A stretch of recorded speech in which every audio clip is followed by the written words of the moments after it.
Google Chrome, 3 dots, more tools, extensions, menu, open Chrome web store, search MetaMask, select, add to Chrome, add extension, exit pop-up.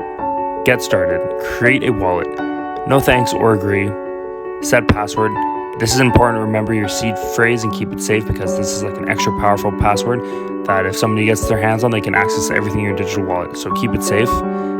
Next, save seed phrase. Next, all done.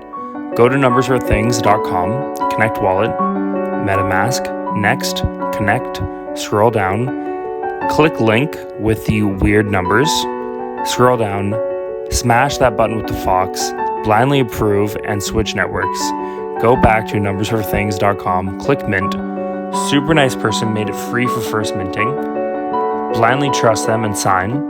Now you own between 1 to 10 NFTs, which are random numbers between 1 to 10 million. Now go to OpenSea.io, account, profile, MetaMask, next, connect, hidden, check to see if you got a low number.